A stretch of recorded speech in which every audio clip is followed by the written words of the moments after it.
What's up guys, and welcome back to my channel. If you're new here, my name is Julia and welcome to a little back day. I am always sharing my lower body workouts with you all because leg days are just the absolute best. But I figured it was time to walk you through and talk you through a back workout because I have been posting them a lot more on my Instagram lately and you guys have been loving them. I also posted a little question box on my Instagram story yesterday asking if you guys had any questions about back day in general, any back day specific exercises, or just lifting in general. So I will be answering those questions as well because the questions align perfectly with the exercises in today's workout. And I do want to mention, if you watched my leg day video that I posted a few weeks ago where I walked you through and talked you through my leg day workout, then you know that my lower body days are very hypertrophy focused. But you'll notice as we're going through this workout that my back days and just my upper body days in general do not have a hypertrophy focus. They're way more about maintaining the strength that I have. Since I was a gymnast my entire life, I have a ton of upper body strength, which isn't a bad thing at all, but I'm not really interested in growing my upper body anymore, but I do want to maintain that strength. So you'll see that in today's video. Quickly, before we get into the actual workout, I do want to answer the first question because I feel like there's just no better time to do so.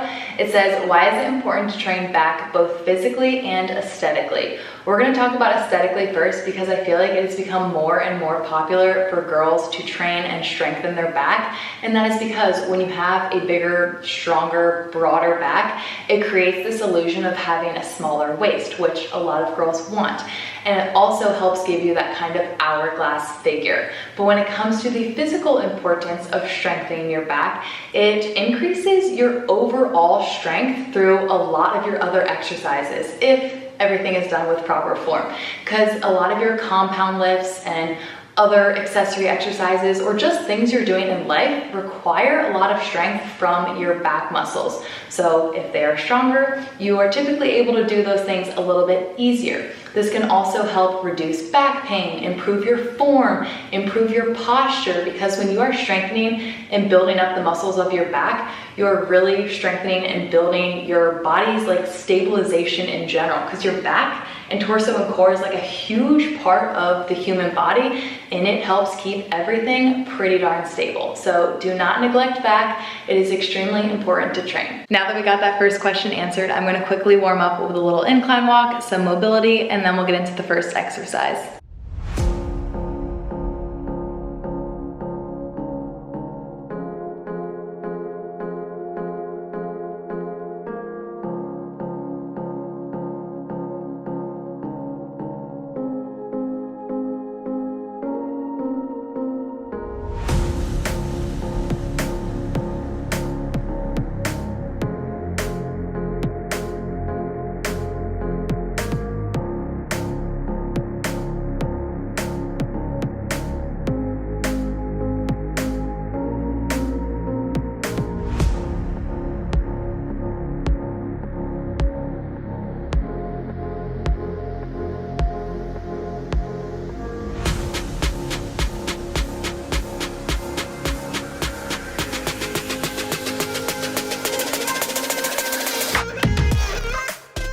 First up, we're going to start with 6 sets of 10 to 12 conventional barbell deadlifts. I typically always start my back days with either a trap bar deadlift or a conventional deadlift, just because I can't help but sprinkle in a little bit of legs in there. And then this exercise is typically always my highest volume exercise, so typically the most reps.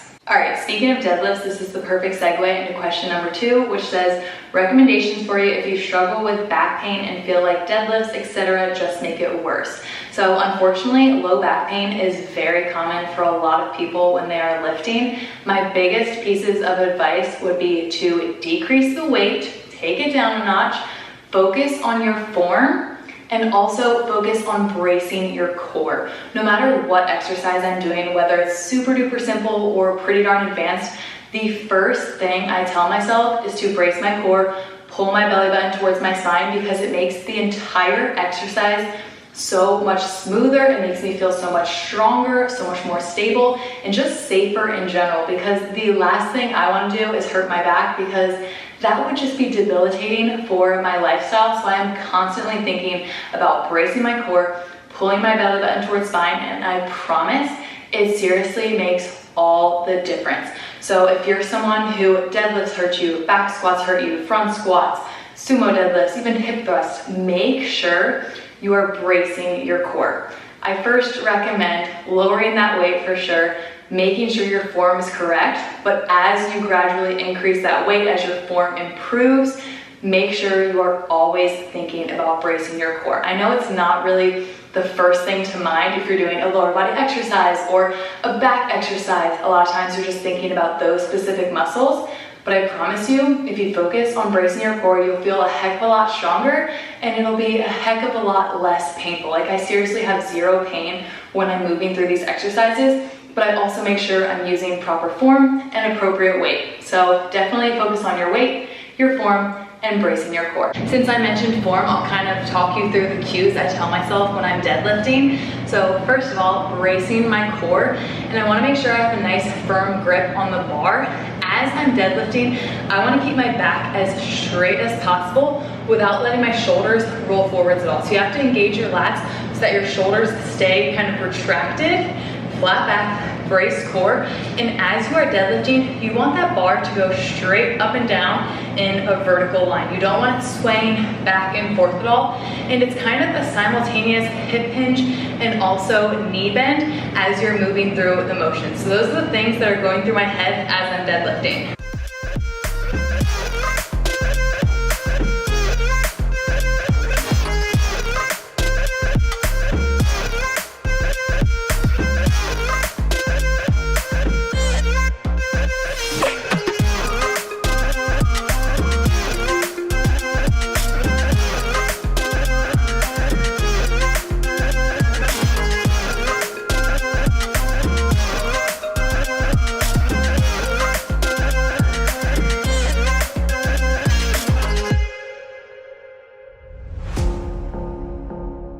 All right, next we're moving into a superset.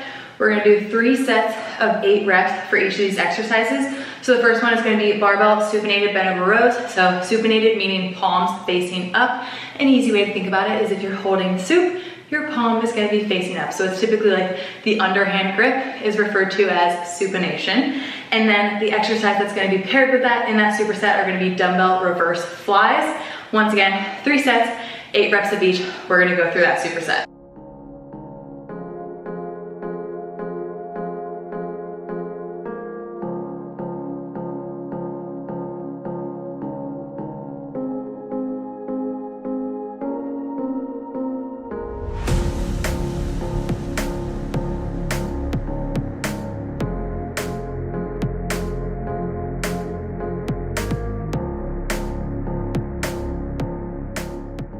All right, moving on to my last superset. Yes, upper body days are way shorter than my lower body days, but last superset is gonna be pull-ups, 3 sets of 3 to 4 reps, paired with dumbbell renegade rows, 3 sets of 8 reps each arm.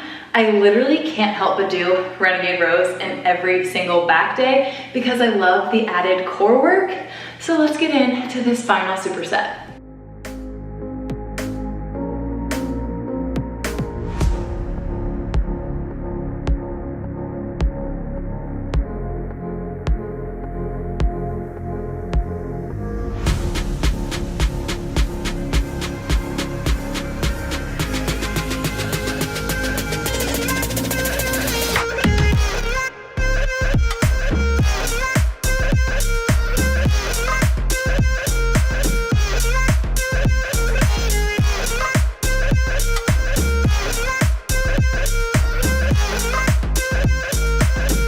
Workout complete. That was absolutely incredible, but I quickly need to address the final question because it has to do with pull-ups. It says, what are the best back exercises if you're working towards a pull-up? First of all, I love that so many people have a goal of being able to do an unassisted pull-up. I think it is so freaking cool. Pull-ups require a ton of strength from your lats and also your biceps. Those are gonna be the primary muscle groups being worked whenever you are doing a pull-up. Yes, a lot of little muscle groups in your back and in your arms and in your shoulders are also working, but majority of that strength is gonna need to come from your lats and your biceps. But don't worry, we are in luck because there are so many exercises and drills that you can do in order to build that strength and progress your way to that unassisted pull-up. So one drill that I absolutely love doing would be any variation of body weight rows. So one of my favorites is having a barbell and a squat rack, feet are on the ground, your hands are on the barbell, and you're rowing your body weight up towards that bar. You can kind of modify this by playing around with the height of the bar or adjusting where your feet are on the ground. And then another variation of a body weight row would be a ring row or a TRX row, where the rings or TRX are suspended above. You're holding onto the handles, your feet are on the ground, and you're rowing your body weight in. If you wanna make this harder, you can walk your feet in. That way you're rowing more of your body weight. If you wanna make it a little bit easier, you can walk your feet back. That way you're rowing a little bit less of your body weight. Another great drill or exercise for getting your pull-up would be the assisted pull-up machines that are in a lot of commercial gyms. I don't have one here, but my way, my home gym way of doing assisted pull-ups would be using a resistance band. You can also do this at a gym. You loop the resistance band on the pull-up bar, and then you can loop a knee or even a foot in one or even multiple bands if needed. And the bands kind of take away a little bit of the resistance, take away a little bit of your body weight as you are pulling yourself up, pulling chin over bar. And then another way that I do have access to in my home gym would be a cable lat pull down with the long straight bar. Basically, you can adjust the weight however you need it. You are sitting on a bench, you are first retracting those shoulders, and then you are pulling that bar down basically to your collarbones and then controlling it on the way back up, because you're strengthening both on the way down and also on that way back up. So making sure whatever exercise or drill you choose, or if you do them all, make sure you're always focusing on that proper form and you are controlling each movement. You don't just want to be rushing through things, because that's not going to really get you the strength you need. It needs to be slow, controlled movement, making sure you're feeling the exercises in all the right muscle groups, and hopefully those exercises and drills will help you. There are tons of other accessory exercises that just strengthen your lats in general or your biceps in general, but those specific few that I just named, I think are super, super helpful and very translatable to getting your first pull-up. All right, I'm gonna finish up this workout with a little 10-minute incline walk cool down and some stretches. So we're gonna wrap this video up here. I really hope you guys enjoyed it. I know this isn't like my most popular style of content, but it's honestly my favorite style of content to create.